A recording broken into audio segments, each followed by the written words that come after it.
Assalamualaikum warahmatullahi wabarakatuh. Perkenalkan, nama saya Nurul Labiza. Saya dari Prodi Akuntansi, Fakultas Ekonomi, Universitas Islam Negeri Maulana Malik Ibrahim. Di sini saya akan menyampaikan hasil dari resum saya saat mengikuti PPAK Universitas di hari pertama, yaitu saya mengambil dua materi, yaitu wawasan akademik dan wawasan kemahasiswaan. Dalam bidang akademik, proses pembelajaran dan pengajaran yang berlangsung minimal 8 semester dan kurang lebih ada 150 sampai 160 SKS yang harus diselesaikan. Selain itu ada penelitian, baik itu skripsi, tugas akhir maupun riset yang lain. Kemudian ada pengabdian masyarakat, baik itu PKL, praktek kerja lapangan yang di lembaga profesi. Ada KKN, kuliah kerja nyata, yaitu untuk pengabdian. Ada ujian komprehensif, ujian skripsi, yudisium hingga wisuda. Itu semua kegiatan akademik selama kuliah di UIN Maliki. UIN menyiapkan kurikulum sesuai kompetensi program studi. Ada mata kuliah pengembangan kepribadian, yaitu mata kuliah yang menjadi ciri khas UIN Maliki yang menjadi pembeda dari univ-univ yang lain. Yaitu ada mata kuliah MPK meliputi mata kuliah dasar, mata kuliah keislaman, mata kuliah bahasa, dan mata kuliah biasa. Selain itu ada mata kuliah fakultas dan rumpun mata kuliah program studi yang mencirikan pembeda dari program studi yang lain. Dalam sistem akademik, maba diprogramkan oleh bagian akademik saat semester 1 dan semester selanjutnya memprogram sendiri berkonsultasi kepada dosen penasihat akademik masing-masing prodi atau fakultas. Di tengah semester akan ada UTS, di akhir semester akan ada UAS. Di akhir itulah mahasiswa mendapatkan KHS, yaitu kartu hasil studi yang di sana tertera IPK. Nah, memperoleh IPK akan menentukan jumlah SKS yang akan diprogram oleh kita sendiri. Nah, setelah itu materi yang kedua yaitu wawasan kemahasiswaan. Mental spiritual ada 3 indikator, yaitu berpikir ilmiah. Mahasiswa harus melakukan transformasi gaya belajar dari SLTP, SLTA perguruan tinggi, selalu dilandasi dengan ilmu pengetahuan, baik ilmu pengetahuan umum maupun keagamaan.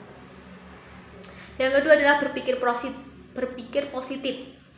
Selalu berperilaku positif, tampil dengan gaya khas mahasiswa UIN Malang dengan bicara sopan, berpenampilan sopan, berpakaian sopan.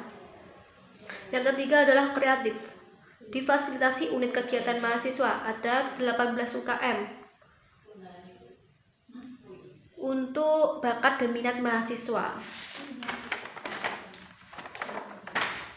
Nah, di hari kedua saat saya mengikuti PPAK Universitas, saya memilih 4 materi untuk diresum, yaitu ada DEMA, Senat, kemudian pentingnya kolaborasi hexahelic, dan kemudian conceptualizing the moderation on the context of Indonesia Islam. DEMA UIN Malang. Apa itu DEMA UIN Malang? Yaitu Dewan Eksekutif Mahasiswa, merupakan organisasi intrakampus atau OMIK yang merupakan lembaga eksekutif mahasiswa di level universitas. Kemudian, apa fungsi dari DEMA Universitas? Yaitu sebagai pelaksana program organisasi kemahasiswaan, sebagai lembaga yang mengkoordinasikan dan menginstruksikan pelaksanaan kegiatan kemahasiswaan di tingkat universitas. Kemudian tugas DEMA. Tugas DEMA adalah melaksanakan program kerja organisasi yang sudah disepakati oleh Senat Mahasiswa, mengkomunikasikan dan menginformasikan kegiatan kemahasiswaan di tingkat universitas. Yang ketiga adalah melakukan koordinasi dan sinkronasi kegiatan kemahasiswaan. Kemudian materi yang kedua adalah Senat, yaitu organisasi mahasiswa UIN Maulana Malik Ibrahim Malang yang berperan sebagai lembaga legislatif yang mengkoordinasi DEMA, UKM, dan HMJ.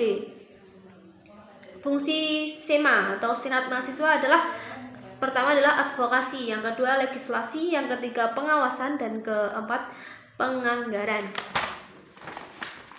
Tugas SEMA yaitu mengawasi dan mengontrol DEMA Universitas, 2. Memberikan persetujuan setiap kegiatan yang akan dilaksanakan oleh Dema Universitas. Yang ketiga adalah memberikan pengesahan setiap laporan pertanggungjawaban setelah selesai agenda tersebut. Yang keempat adalah memfasilitasi aspirasi mahasiswa UIN Malang dan menyalurkannya kepada pihak-pihak yang bersangkutan. Yang kelima adalah mengawasi setiap kebijakan dan keputusan yang diambil oleh Dema Universitas. Yang keenam, merancang dan menetapkan peraturan organisasi UIN Malang. Yang ketujuh, mengesahkan peraturan Dema Universitas. Kemudian wewenang dari SEMA. Yang pertama adalah membentuk undang-undang yang dibahas dengan presiden mahasiswa untuk mendapatkan persetujuan bersama. Kemudian menampung dan mempertimbangkan segala aspirasi mahasiswa. Yang ketiga adalah memberikan mandat untuk pelaksanaan pemilwa. Yang keempat adalah mengawasi pelaksanaan hasil-hasil sidang SEMA Universitas. Yang kelima adalah mengawasi pelaksanaan program kerja kebijakan Dema Universitas. Yang keenam adalah turut andil dalam mengkaji permasalahan yang timbul di dalam negara dan di tingkat universitas. Yang ketujuh adalah menerima dan membahas usulan PO yang berkaitan dengan bidang tertentu dan mengikut sertakan dalam pembahasan. Yang terakhir adalah memberikan peringatan atau memorandum kepada Dema Universitas.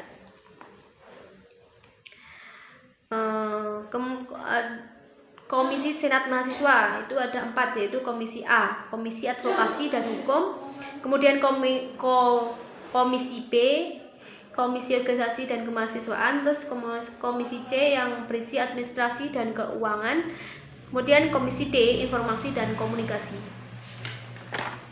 Setelah itu, materi yang ketiga, pentingnya kolaborasi hexahelix. Apa itu pentingnya kalau kolaborasi hexahelix? Yaitu bagaimana antara pemerintah, akademisi, mahasiswa, partai politik, ormas, pebisnis, pengusaha, media massa, komunitas itu bekerja sama untuk menyelesaikan pandemi yang ada di Indonesia. 3 kekuatan pengubah dunia, yaitu yang pertama kemajuan teknologi, yang kedua adalah agama, yang ketiga adalah pasar. Peran dan peluang UIN atau PTKIN yaitu arus utama pengembangan teknologi digital, yang kedua adalah match dengan sektor industri, yang ketiga adalah menjadi kekuatan socio-teknopreneur, yang keempat adalah epicentrum ajaran agama inklusif. Untuk menjadi generasi unggul yaitu keagungan moral dan spiritual, terus gandrung ilmu pengetahuan, yang ketiga adalah memiliki digital,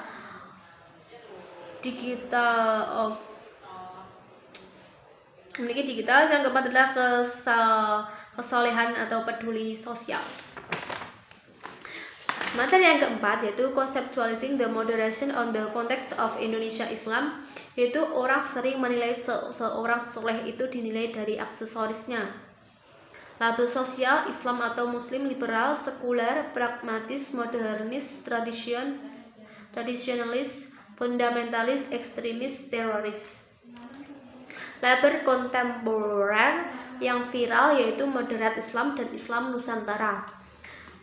Ini ada pesan, kita jangan kalah oleh Arab, pakailah aksesorisnya biar tampak dan tidak kalah oleh orang Arab yang mungkin ilmunya kurang seperti ceramah, dakwah, memimpin organisasi. Kemudian memang nggak ada yang namanya Islam Nusantara dan lain-lain, yang ada hanya Islam. Tapi menurut sosiologi ada perbedaan karena beda pemahaman, ada yang radikal, ekstrim, dan lain-lain. Definisi moderasi yaitu secara etimologis wasatiyah berarti jalan tengah, posisi tengah, berkeadilan. Secara terminologis, pemahaman atau praktek keagamaan yang menjunjung tinggi kesetaraan, keberagaman, toleransi dengan berpijak kepada prinsip tawazun antara rasio, logika, teks serta konteks. Dasar teologis yaitu Al-Quran surah Al-Baqarah ayat 143. Beberapa hadis dalam Sahih Bukhari, legal opinion of the jurists and Muslim scholars. Kenapa moderasi relevan dan urgent di Indonesia? Yang pertama, karakter Islam sebagai agama rahmah lil alamin yang menjunjung tinggi keadaban dan harmoni inter dan antar pemeluk agama. Yang kedua adalah historisitas Islam di Indonesia, itu maksudnya Islam ke Nusantara via dakwah, bukan dari peperangan. Yang ketiga, karakter masyarakat Indonesia yang melekat dengan kesantunan dan harmoni. Kemudian ideologi bangsa Pancasila dan moto Bhinneka Tunggal Ika. Pesan untuk mahasiswa yaitu mahasiswa harus memerankan diri sebagai agents of change dalam menguatkan dan mendiskriminasi agenda moderasi. Yang kedua adalah mahasiswa harus mengedepankan kepentingan kebangsaan dan keagamaan yang sesuai dengan prinsip moderasi. Yang ketiga adalah mahasiswa UIN harus cerdas, akademik, religius, dan kebinekaan. Itulah hasil dari resum saya saat mengikuti PPAK Universitas. Sekian dari saya. Wassalamualaikum warahmatullahi wabarakatuh.